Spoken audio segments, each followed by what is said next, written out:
I'm Inquisitor Q. Black Anglo.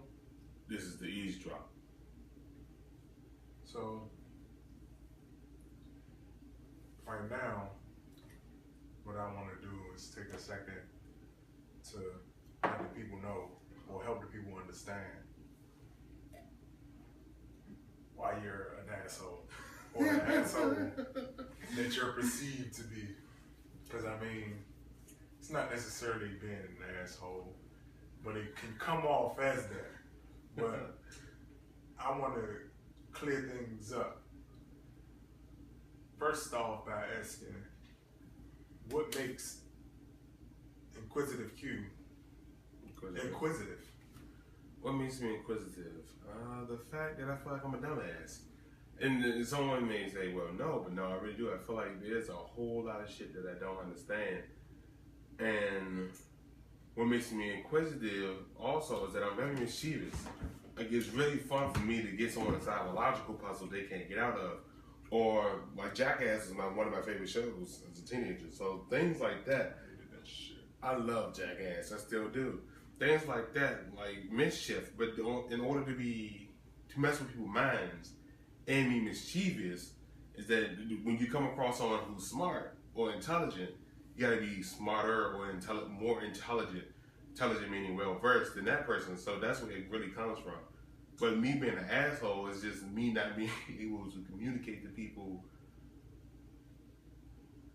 in a way that's more personable, because some of the ideas that we talk about have such a heavy impact.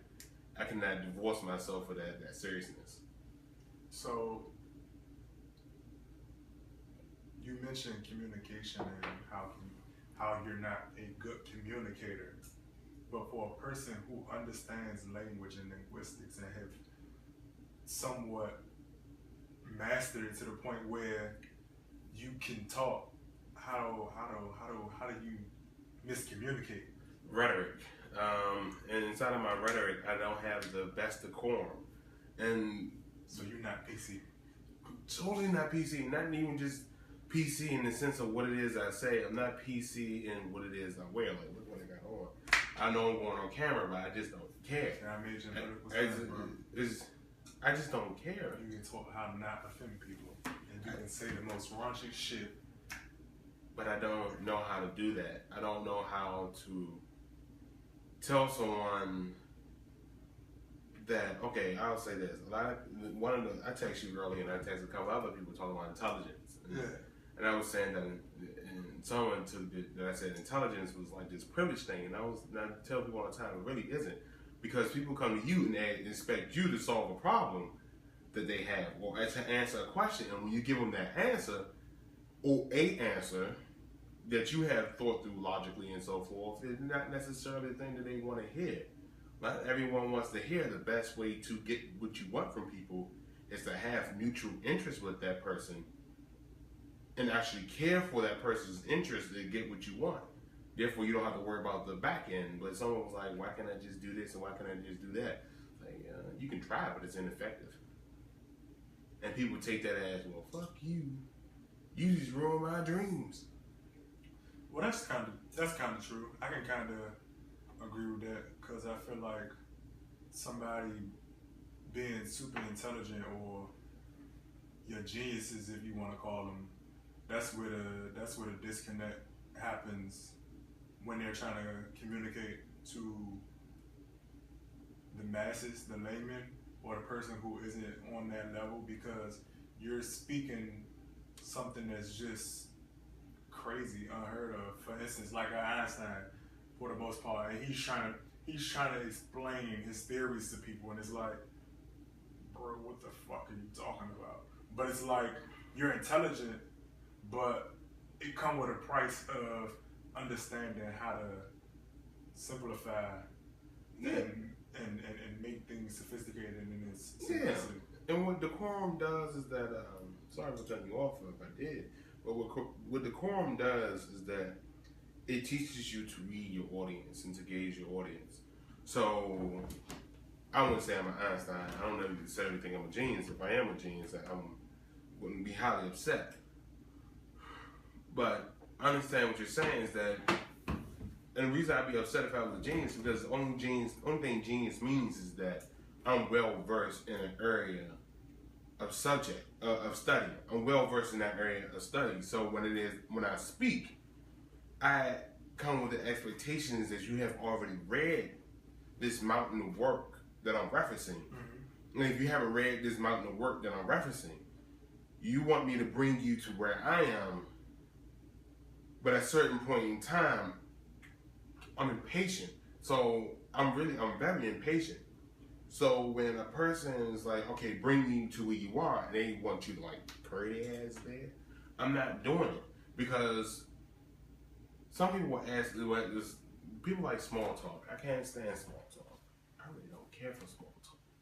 How is the weather? How is work going? And the fireworks and then all that stuff. You gotta learn how to do it though. I don't care for small talk. I don't have the patience for small talk because at that point in time, I'm bored. So my mind switches from, okay, getting to know about this person to, I'm gonna fuck with this person. So with those two things being said, what grinds your gears? Because like you throw a lot of shots, you take a lot of shots at motherfuckers. I don't think I do, but okay. I mean, they're not necessarily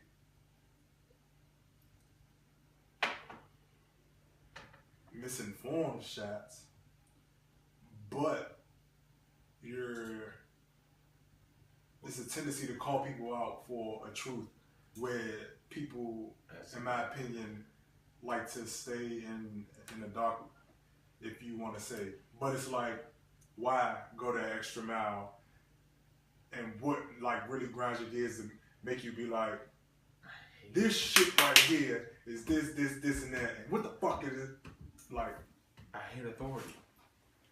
I hate authority. I hate authority figures. I hate being authoritative. I hate necessarily the fact that people don't like being empowered, because empowering a person means that they see the power within themselves. People much rather dole the power out to someone else and give them that trust, because with trust comes responsibility and expectations. So, to get back to your question about grinding gears, what grind my gears is when someone speaks with a sense of authority. Like, this is what I believe, and this is what this is going to be. This is right, this is wrong. You already know I hate right and wrong. I always say effective, ineffective. That grinds my gears because once a person begins to state their moral authority or their authority on something, that means that they're willing to defend their perspective. And when you're willing to defend your perspective and you're not open, that means you become hostile to a simple idea. And be open though. You can defend and be open, but not when is a point of authority. You can't defend and be open when it is you're playing, when the very thing that's being said against you is a strike at your authority. It's a value. Most of the time when you see me attack someone, is that I'm attacking their values with logic. And so you're not attacking them? Oh no, I'm not attacking them. I don't give a shit about people to attack them. That was someone said is very snarky. It's like, no. My favorite people are happy people. Why? Because they leave you the fuck alone. So I really don't care too much for people to actually get to know about them and to attack them, because to make an enemy out of someone is to also make a burden. That's true. So what it is that I'm attacking the ideology that you have. Again, my thing is I'm an existentialist. I'm truly an existentialist. Most of the things I worry about are thoughts, because thoughts are the only thing that you can doubt. You can never doubt that you're thinking. That's why when I wear my sunglasses, and a lot of people don't understand that on the back of the sunglasses, there are two Latin statements. One is cogito ergo sum, I think therefore I am, by Rene Descartes, who said you can't doubt that you're thinking. Therefore you know you exist. And another one is nullus in verba, which is the Royal Society motto that basically translates into believe in nothing someone says. So you take the evidence itself. Don't believe what someone says. Take the evidence of the science. But isn't the evidence what someone says? No, and there's a difference. I was debating with someone about systems. A system exists independent of human thought. Sun, the moon, the solar system, everything else. Systems are independent of human thought. Mm-hmm. Humans can adopt systems, but they are not able to create. They adopt systems, but they don't necessarily create systems. And someone was like, "That doesn't make sense." It's like, no. To create a system means that you can put the machinery any way you want to, versus having to understand how gold moves. So you create a system to manipulate gold. If that makes any sense, that you cannot necessarily. Systems are immutable by human touch. They exist without humans. That is true, but humans can definitely create systems. That's a point of contention with me. I don't see humans creating a system. I see humans manipulating systems, but I don't see humans creating systems. They can create thoughts that are close to systems, but they're not. Because, again, you don't necessarily control all your thoughts either, or your impulses or your fears. I agree. But what would you call this? What do I call this? So in today's modern society, who would you say crafted this system? Or what? Again, I'm an existential atheist, so meaning that when atheists kill God, I should say Nietzsche, I agree with Sasha in saying that they understood their awareness and they became forlorn. And that means that every man is responsible for his actual man, meaning mankind. So every person is responsible for their actions and whatnot. However,